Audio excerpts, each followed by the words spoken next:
Russia wields silent weapon of grain exports to weaken Ukraine. London. CNN. In April 2022, former Russian President Dmitry Medvedev, now deputy head of Russia's Security Council, said on his Telegram channel, "Our food is our silent weapon. Silent, but formidable. Not silent any longer." Russia is expected to rake in a historically high wheat harvest for the second year in a row and is increasingly using that bounty to undermine Ukraine and gain global influence. Despite Moscow's claims that Western sanctions have put a stranglehold on its food exports, Russia's share of the global wheat market has grown dramatically since its full-scale invasion of Ukraine in February 2022. It is expected to export 47.2 million metric tons, 52 million tons, of wheat in the current season, which started in the summer, according to data from S&P Global shared with CNN. This will amount to 22.5% of global wheat exports, a market-leading share. 2 years ago, Russia exported 32.6 million tons, 16% of the market.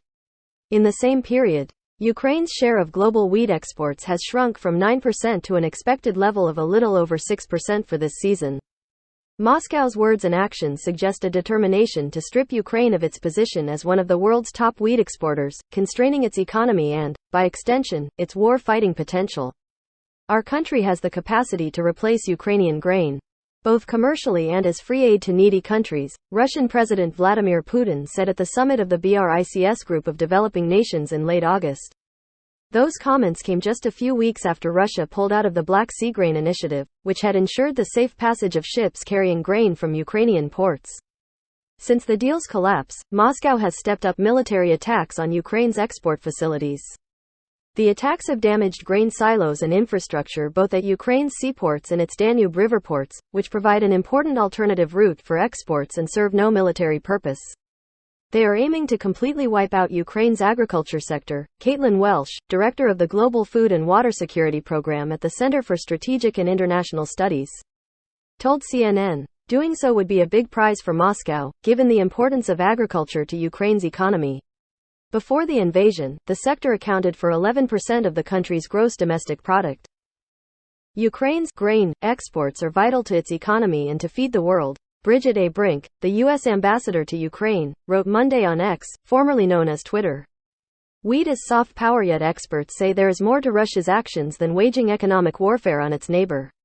The free aid to needy countries, highlighted by Putin, they say, reflects Moscow's desire to continue cultivating alliances with the developing world, especially with African nations, many of which have so far refused to condemn Russia's war in Ukraine but disapproved of its decision to pull out of the grain deal.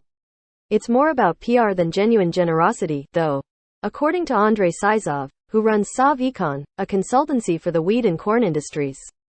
He points out that the 300,000 metric tons of grain Russia pledged at the end of July as aid to a handful of African countries is a tiny fraction of both Russia's monthly exports and Africa's needs. The latter amount to 8 million tons a month, he estimates. Russia wants to get some good press, but volumes are extremely small, he told CNN. Moscow's pullout from the grain deal also presented a major new test to Europe's united front in supporting Ukraine. 3 days after Russia's departure, which caused the agreement to fall apart, 5 European Union countries on or near Ukraine's border wrote to the European Commission, the EU's executive arm, asking it to extend a temporary ban on the imports of Ukrainian grain into those countries till the end of the year.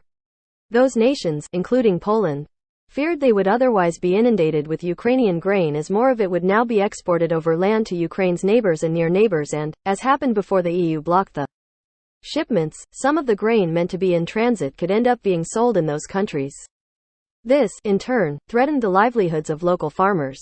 When the EU refused to extend the curbs, several of the countries issued unilateral import bans, something that escalated into a rare episode of public mudslinging between Ukraine and staunch ally Poland.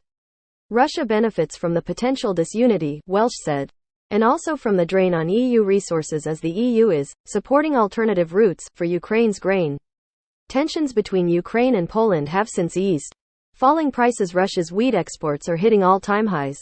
In May, the U.S. Department of Agriculture predicted that Moscow would export a record 45 million metric tons of wheat in the 2022-23 season. That tallies with the S&P Global data, which has 46.1 million for that season, a figure forecast to be exceeded by the amount to be shipped in 2023-24. However, wheat prices have been falling since a post-invasion spike, hitting their lowest closing level in more than 3 years at the end of last month, though prices are still higher than for most of the last decade. This means Russia's record exports cannot guarantee record revenues. Sizov at Sov-Econ notes Moscow has been trying to enforce an unofficial floor on wheat export prices. In March, Reuters reported, citing 2 sources, that the Russian government wanted exporters to ensure prices paid to farmers were high enough to cover average production costs. But other players are starting to undercut Russia. According to Sizov, a closely watched recent tender to sell wheat to Egypt was won by Romania, which offered a price of $256 a ton, while Russian sellers offered $270. Paul Hughes, chief agricultural economist at S&P Global, believes Russia's biggest challenge will come if sellers in the EU, another major wheat exporter, lower their prices. At that point, Russia will have a choice, he told CNN. 1. Maintain the export price floor and give up export share to the EU, or 2. Abandon their floor. Reduce price and maintain their export pace, he said in emailed comments, calling such a scenario a moment of reckoning. But Ukraine, where about 8% of farmland is out of action because of the war, is already in a bind.